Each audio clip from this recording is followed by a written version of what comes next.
Hello friends, હું છું Nitaben cooking ચેનલથી. મારી ચેનલમાં ફ્રેન્ડ્સ તમારું ખૂબ ખૂબ સ્વાગત છે.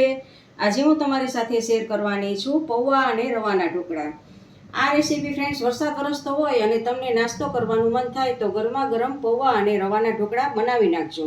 રેસીપી બનાવતા પહેલાં ફ્રેન્ડ્સ તમને મારી રેસીપી ગમે તો લાઇક અને શેર કરજો, અને મારી ચેનલને હજી સુધી સબસ્ક્રાઈબ ના કરી હોય તો સબસ્ક્રાઈબ કરજો અને બાજુમાં રહેલ બેલ આઇકન પ્રેસ કરજો, જેથી મારી નવી નવી રેસીપીના નોટિફિકેશન તમને મળતા રહે. તો ચાલો બનાવીએ. તો ફ્રેન્ડ્સ, આપણે આ 1 કપ પૌવા લીધા છે. પૌવાને ચાયણામાં નાખી અને સારી રીતે 2-3 પાણીથી આપણે ધોઈ લેવાના છે. જો ફ્રેન્ડ્સ, આપણે પૌવાને સારી રીતે ધોઈ લીધા છે. તો હવે આપણે એને એક આ બાઉલમાં લઈ લઈએ. જો ત્રણ પાણીથી ધોઈ લીધા છે, જેથી બધો જ મેલ નીકળી ગયો છે, અને એક આ બાઉલમાં લઈ લીધા છે. અને હવે આપણે જે કપનું આપણે માપ લીધું હતું એ કપના માપથી જ આપણે પૌવા લીધા છે, એનાથી અડધો આપણે રવો લેવાનો છે. તો ફ્રેન્ડ્સ, જો આ એનાથી અડધો કપ મેં રવો લીધો છે. ફ્રેન્ડ્સ, રવાથી અડધો એટલે કે પા કપ આપણે ચણાનો લોટ લીધો છે. જેટલા પૌવા હોય એનાથી અડધો રવો લેવાનો અને એનાથી રવાથી અડધો ચણાનો લોટ લેવાનો. જો એકદમ ઇઝી માપ છે. અને હવે આપણે આને સારી રીતે બધું જ મિક્સ કરી દઈશું. જુઓ, રવો, ચણાનો લોટ અને પૌવા બધું જ મિક્સ થઈ ગયું છે. તો હવે આપણે ખાટું દહીં ઉમેરવાનું છે. જેટલો રવો છે એટલું આપણે ખાટું દહીં ઉમેરશું અને સારી રીતે બધું જ મિક્સ કરી દઈશું. જુઓ ફ્રેન્ડ્સ, આમાં ખાટું દહીં જ લેવાનું છે. આપણે મોડું દહીં કે મીડિયમ નથી લેવાનું. ને હવે આપણે જેટલું જરૂર જણાય એ પ્રમાણે પાણી એડ કરતું જવાનું છે અને બેટર બનાવવાનું છે. જુઓ, એટલે કમ્પ્લીટ બેટર તો નહીં થાય, ખાલી પલળ આમ રાખવાનું છે 15 મિનિટ માટે. આ બધું જ પલાળી અને 15 મિનિટ માટે રેસ્ટ આપવાનો છે આને. પણ આપણે સારી રીતે બધું જ મિક્સ કરી લઈ. જુઓ, આ બધું જ સારી રીતે મિક્સ થઈ ગયું છે. હવે આપણે આને ઢાંકણ ઢાંકીને 15 મિનિટ આપણે રેસ્ટ આપીએ.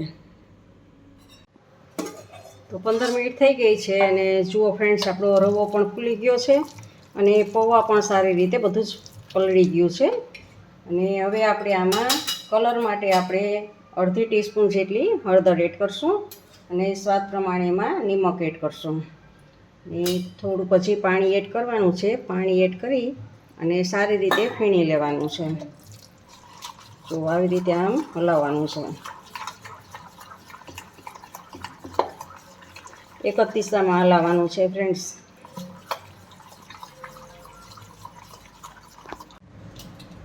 જુઓ ફ્રેન્ડ્સ, આમાં આપણે ઈનો નાખવાનો છે. 1 ચમચી જેટલો આપણે એમાં કરશું આમાં. અને ઈનોને એક્ટિવ કરવા માટે ઉપરથી થોડુંક પાણી એડ કરશું અને સારી રીતે બધું જ ફીણી લેવાનું છે.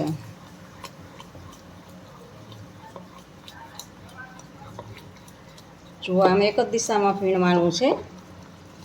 જુઓ ફ્રેન્ડ્સ, આ 1 ચમચી મેં તેલ ગરમ કરેલું છે, એને એમાં આપણે સાઈન આપવા માટે આપણે નાખશું, અને જેથી કરીને એકદમ પોચા પણ થાય આપણા ઢોકળા અને સાઈન પણ આવે. અને આપણે આને મિક્સરમાં નથી કાઢવાનું ફ્રેન્ડ્સ. ભલે આ પૌવા છે એ થોડાક આખા પાખા જેવા દેખાય, એ જ સરસ આમ ક્રન્ચી જેવું લાગશે. સરસ એકદમ મિક્સ નથી કરવાનું, આપણે આવું જ રાખવાનું છે. આ પૌવા જો અધકચરા પૌવા થોડાક દેખાય છે, એવી જ રીતે આવું જ રાખવાનું છે. કારણ કે આપણે ઢોકળાનું હોય તો આપણે કરકરું કેમ કરતા હોય છે, એવી રીતે આ પૌવાનું છે ને એ આવી જ રાખવાનું છે. અને એકદમ લીસું મિક્સરમાં કાઢીને એકદમ લીસું નથી કરવાનું. તો ફ્રેન્ડ્સ, હવે આપણું આ બેટર તૈયાર છે. જુઓ, આ થાળીને મેં ગ્રીસ કરી લીધી છે અને હવે આપણે એમાં બેટરને પાથરવાનું છે. આખી થાળી નથી ભરવાની ફ્રેન્ડ્સ, અડધી ભરવાની છે. એને ફૂલવા માટેની જગ્યા પણ આપવી જોશે આપણે, જેથી કરીને આપણે ફૂલવા માટે. તો ફ્રેન્ડ્સ જુઓ, અને હવે ઉપરથી આપણે કાશ્મીરી મરચું અથવા તો તીખું મરચું સ્પ્રિંકલ કરવાનું છે. જુઓ, આવી રીતે આમ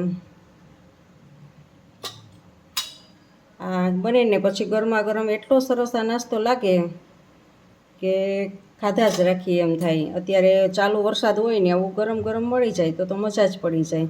જો આ મરચું તમારે સ્પ્રિંકલ કરવાનું છે. તો હવે આપણે આપણે બધું જ રેડી કરતા હતા ત્યાં સુધીમાં મેં ગેસ ઉપર એક સ્ટીમરમાં પાણી ગરમ કરવા મૂકી દીધું હતું. પાણી ગરમ અગાઉથી હોવું એ ખૂબ જ જરૂરી છે. પાણી ગરમ થઈ જાય પછી જ અંદર આપણે પ્લેટ રાખવાની હોય છે. તો હવે આપણે ગેસને ધીમો કરી દઈએ જેથી કરીને પ્લેટ મૂકવામાં આપણને વરાળ ના લાગે. અને આપણે આમ પ્લેટ રાખી દેવાની છે અને ઢાંકણ ઢાંકી અને 20 મિનિટ માટે આને મીડિયમ ગેસ ઉપર જ આને આપણે કૂક થવા દેવાનું છે. તો ગેસને આપણે મીડિયમ કરી દઈએ અને 20 મિનિટ માટે આપણે કૂક થવા દઈએ. તો ફ્રેન્ડ્સ આપણે 20 મિનિટ થઈ ગઈ છે. તો જુઓ આપણા આ નાસ્તો પૌવા અને રવાનો નાસ્તો જે ઢોકળા છે એ બની ગયા છે. જુઓ તો એ આપણે ચેક કરી લઈ. જુઓ થઈ ગયા છે. ચપ્પુ નાખી તો એકદમ ક્લીન નીકળે એટલે આપણા ઢોકળા થઈ ગયા હોય. તો હવે આપણે એક પ્લેટને આ કાઢી લેવાની છે બહાર અને ઠંડી થવા દેવાની છે. તો ફ્રેન્ડ્સ જો અહીંયા આ પ્લેટને હું કાઢી લઉં છું. તો ફ્રેન્ડ્સ આપણે ઉપરથી આ લીલા ધાણા એડ કરશું.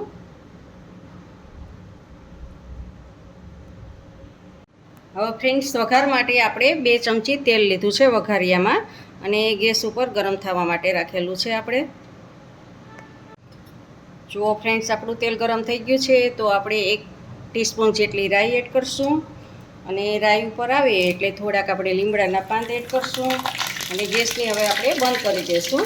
અને આ કાળા ને સફેદ તલ લીધા છે તલને એમાં એડ કરશું અને છેલ્લે ચપટી હિંગ એડ કરશું અને ગેસને આપણે બંધ રાખી દીધો છે. તો હવે ફ્રેન્ડ્સ આ આપણે વઘારનું તેલ તૈયાર છે જુઓ. અને હવે આપણે આ થાળી જે ઢોકળાની છે એની ઉપર આને એપ્લાય કરવાનું છે.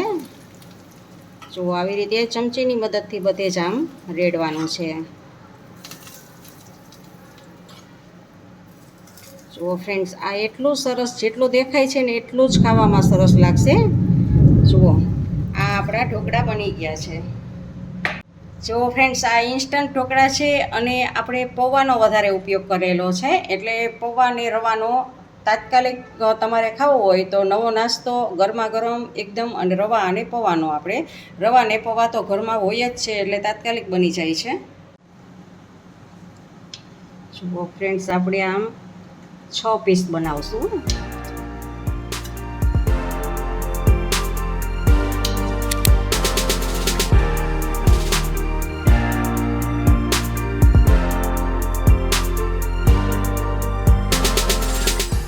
ફ્રેન્ડ્સ આવી રીતે આપણે કેવું ચોસલું એકદમ સરસ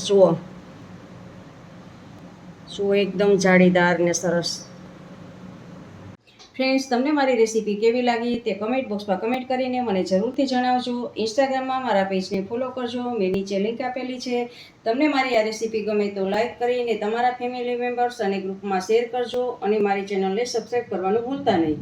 આવજો બાય. ફરી મળીએ નવી રેસીપી સાથે.